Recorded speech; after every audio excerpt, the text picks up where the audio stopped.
It's been a fantastic day with some really good, passionate and thought-provoking speakers. We really enjoyed the day.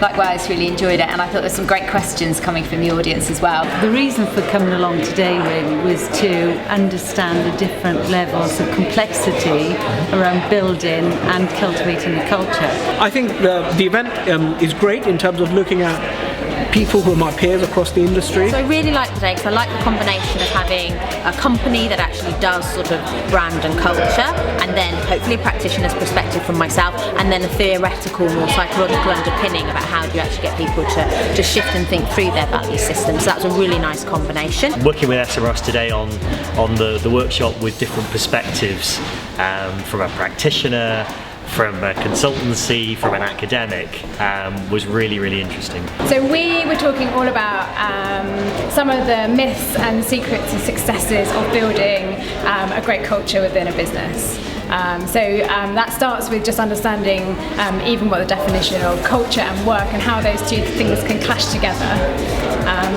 And then we offered some tips around how to build a great culture, and I think the overriding thing is make it authentic to you. So start with who you are and your reason for existing as an organisation, and make sure that feeds through everything that you do. We'd love to keep on working on these events. I think they're such a good way.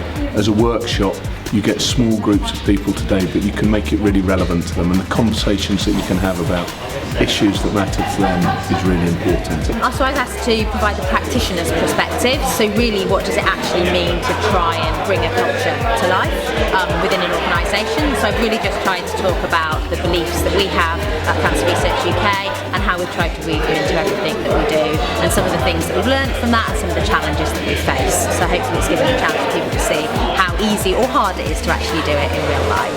And also giving us a very fresh new perspective on the kind of thought leadership that we're seeing at the moment in industry. And it's really good to get the sort of business perspective that we saw with Sarah, and also get the perspective from a psychologist, which is Alan. So it's really good to marry those two together. At Change Board today, I was talking about the complexity and the confusion that exists around culture, and shared a couple of stories with the room about how do we move culture forward, how do we transform culture. And one of the things is understand the 8 different levels of value systems that exist in the world. Know where your culture is, what values set they're operating from, and what the next evolutionary stage is.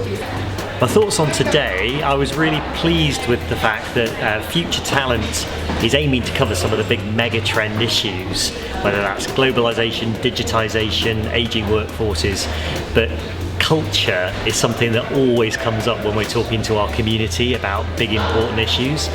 So it's always wonderful to spend a bit of time with Change Board because they're such invigorating events. The audience is very engaged, lots of good questions and really good interaction. So it's always a pleasure to come to the Hospital Club and work with Change Board. It's been a really good day from that perspective and made you think very differently, so I've really enjoyed it. I'm looking forward to such sessions in the future, I should say. So it's been great. Because for us it is about asking the big questions, getting people to think about what's important to them, but also having some practical elements as well of how it can be relevant to HR professionals in their day-to-day work.